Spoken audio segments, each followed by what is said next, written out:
True. That's us. It's a Friday Warriors. contingent. Yeah. Oh, what's more important than this?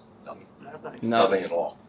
So anyway, So, do you expect to see Austin Jackson at practice today? And as part of a 2-for-1er, I was going to ask you about Greg Little, how you thought he did last Sunday, what you like about his skill set. okay. Ready to type? I'm ready to type. Are you sure? Yes. We've decided to put Austin on short-term IR, which it was kind of close. The like I've articulated, ankles are kind of finicky, and but really what we wanted to avoid after we took all consideration into effect was that we don't want it to linger for the whole season. Really like the work that he's gotten done, so I want to protect him from that. And then as a result, I'm glad you asked about Greg Little because very confident in him. He did a great job jumping in there, and he's really made the most of all of his reps. I think the guys are confident. As a matter of fact, I know they're confident in him, as well as the coaching staff is. So that'll be a great opportunity for him in this game. As far as Teron, do you have confidence he'll be able to go on Sunday? I think I have confidence that he's limited today and is questionable for the game. Do you anticipate that leading all the way up to the game, or? I think it just depends on if he's worried about it, it'll go all the way up to the game because he will do whatever it takes to play. If he's feeling pretty good about it, it won't, basically. So he's a guy that has shown time and again in his career that he's been able to put together a really good game by piecing together practice, and he showed me that firsthand with his vet management stuff that we've done with him. And then when he does get out there, it's obvious to him, or it's obvious to me and all of his teammates, that he deliberately approaches every rep that we have and gets reps and gets stuff out of things even when he's not doing it. So I know if he can, he will.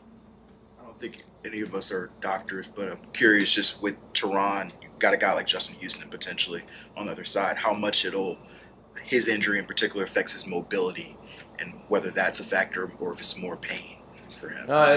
For him, it would be that he would see. It's funny. He's got a high pain tolerance, especially in games. He's one of those guys that does a great job in practice, but his spirit and energy is different in games because he loves playing games. And so he's played games with worse injuries, I think.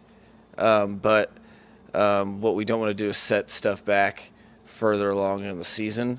I don't think he'll be in a position to where his mobility would be too constricted. He's played with injuries before and has all those veteran tricks. If you can't move as far, how to kind of balance it out. So I know if he goes, if he's able to go, it will be full steam ahead with him just because that's the way he is. All right, see you guys later. Mike, the injury situation, will that cause you to bring up more offensive linemen, or how would you adjust there? No, there's that will probably happen here in the next 24 hours. We still have an opportunity on the field to iron that out, but feel very good about the guys that we do have and the different possibilities that we can kind of go with. Another reason that position versatility is outstanding too, because we have guys that can play all over the place within the line. So as you saw on this past Sunday, we have guys that can come in that can play very capable without us missing a beat. That's to the credit of the coaching staff, Frank Smith and Matt Applebaum and the guys and to the players in general. We saw yesterday Christian Wilkins, Brandon Jones pop up as limited with injuries that didn't exist Wednesday. I know if you get treatment, you have to be put on the list. Are those of any concern with regard to Sunday for those two starters? Well, you seem to be on the injury report, so limited, right? Yes. And so questionable. I guess I'd ask, do you find questions concerning? No, it's what you don't want to do is like you're hoping for the best, but you're of the mindset of preparing for the worst. Both of those guys are very, very dependable, and I can promise you that the only way they wouldn't play is if they thought they'd let the team down. Now, these at the beginning of the week, these weren't the deal.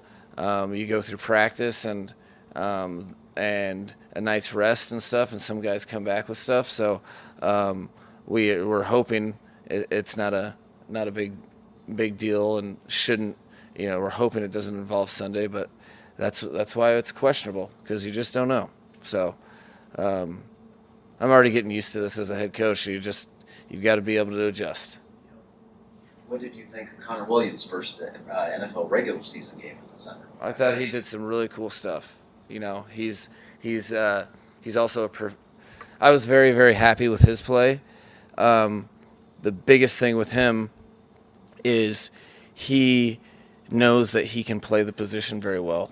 I can tell internally. So he's demanding a lot of himself. And at the center position, your demands aren't just physical. And so he is very prideful in all the calls that he makes. And my biggest thing to him is to make sure that he doesn't lose sight of the stuff he's putting on tape when he's getting, if you talk to him, he'll tell you the first 3 things that went wrong. And he should be gaining confidence. It's his coach's job and my job to make sure that his confidence is where it should be, because it should be pretty high, because he's doing some really good stuff at a high level. It's amazing that he's come this far in a short period of time. So fired up for him to continue to get ops. Mike, what do you like about Chase Edmonds as a receiver? A lot to like. His ball skills for one. So, running backs get different matchups than other players on the offensive, as an offensive skill position player. And it can really open up your offense if you can involve your halfback in the passing game. His ball skills are outstanding. So he can locate the ball. He can also understand space. He's a good route runner, because not only is he quick and he runs out of his breaks, but there's an element of composure that you have to have, especially when you're running back, running routes, whether you're coming from the backfield or on the line of scrimmage, because things, whatever route you're running, there's a depth to it that's tied into the quarterback's timing and when he's ready to throw. And it's, one thing, you're getting handoffs all the time or checking protection, but then now you're running a route, and you have to have a composure and timing feel to do it appropriately and to win in the time of the play. And so he's a very cerebral, calculated player that also happens to be athletic and a matchup issue for opposing defenses. So he had a couple huge. I think he had 3 third downs this past game. That the game is different if he doesn't make those plays, and that it happened to be 3rd down this past game. On 1st and 2nd down, it opens up your offensive playbook as well. So it allows you to feature people, and also make your offense a little more multiple with your formations and presentations. You talked about wanting to see his confidence grow. I'm curious, can you expand on that? What that looks like for you as a coach? How do you gauge when a player's confidence is up, down? I try to stay. I see the gauging process instrumental in my job, so I'm constantly, studying the players, not just their play, but I try to learn a lot about them in a short period of time, because I feel like to do my job well, I need to. And so with Tua specifically, I can tell now when something, there's a result, and sometimes the result is a completion, but I can tell that he's not happy with the way that play happened. So what I want to see if he's right with his confidence, which I know he's getting there, then it would be harder for me to tell that he wasn't happy with the last play, because it's an understanding of, I didn't do that as good. Oh, well, I'll do it perfect next time, is the way I want him to be, because you get to a prerequisite kind of area in your game where you're trying to fine-tune stuff, and he's a perfectionist.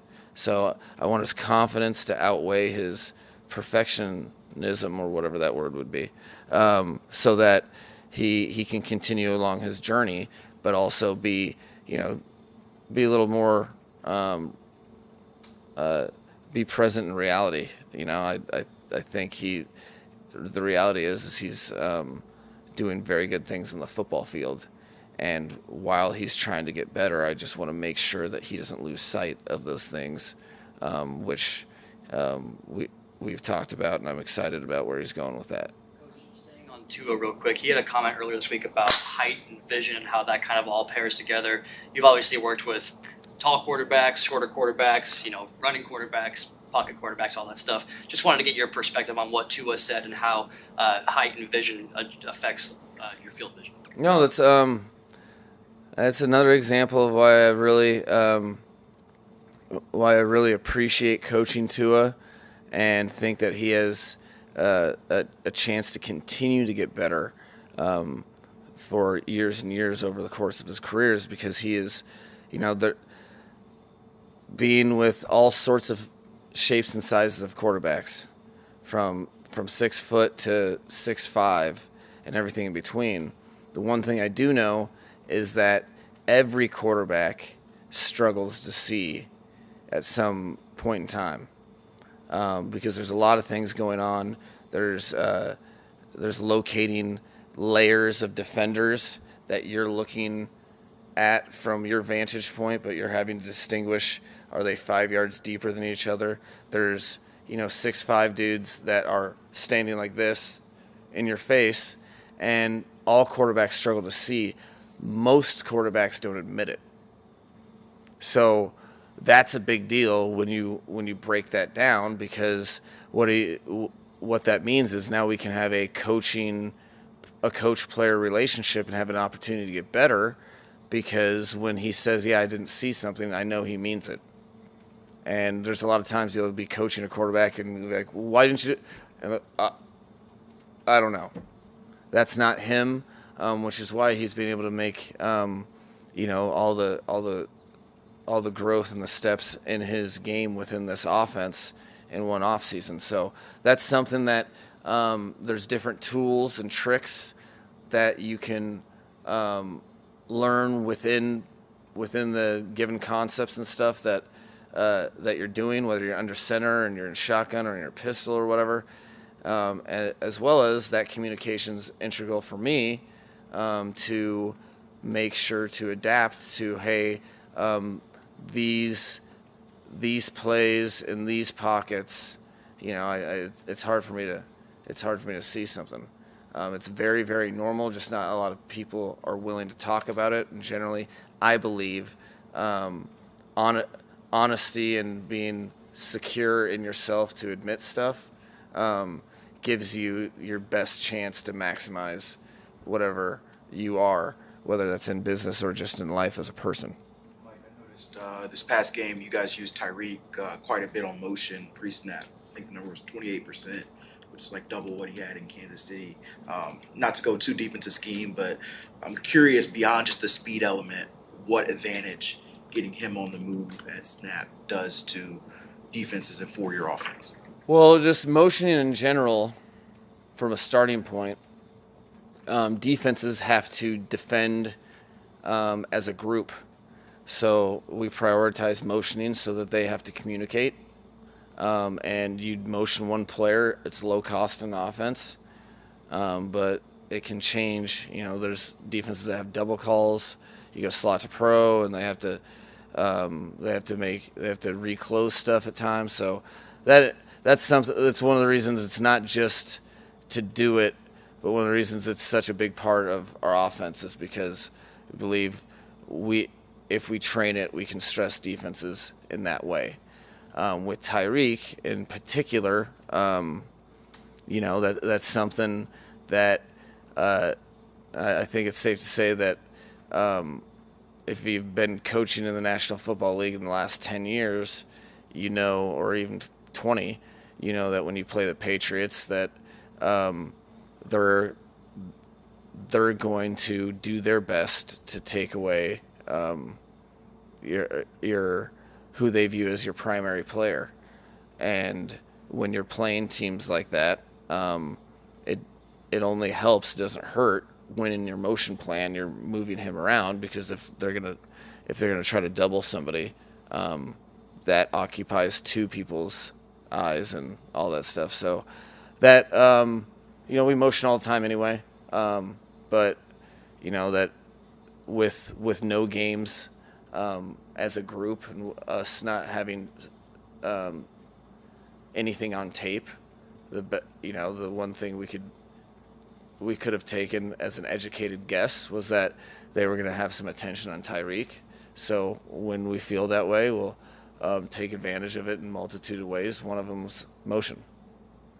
Mike, housekeeping thing, how do you determine who gets a Veterans Day off and which players have regular Veterans Day? It's the classic, open-ended, case-by-case, classic third-person Mike McDaniel. So, you're weighing a lot of stuff. The ultimate thing is what's the best thing for the team, which means what's the best thing for that player, how much work do they need, what are the residual effects of said work. All of these things are, that's why I'll never have a blanket statement or answer or philosophy on that, because I honestly believe in treating people differently in that degree, that people place themselves in the positions they're in ultimately, and so you adjust off that if they're really on their details of their game, and they're a veteran player, it doesn't make much sense to practice them. So it's more doing so to get the best out of a player, and generally the guys that get vet days are generally guys that can handle it and perform and don't need that extra day, which is something that not just here, it's something I'm used to doing with guys that are in their second or third contracts, because they know how to get their job done and what it takes if you miss a Wednesday or you miss a Friday or whatever you miss. Thank you guys. Yeah, it was fun.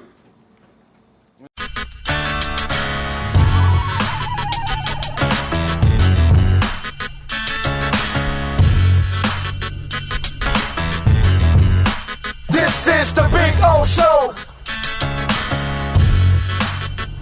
This is the Big O Show.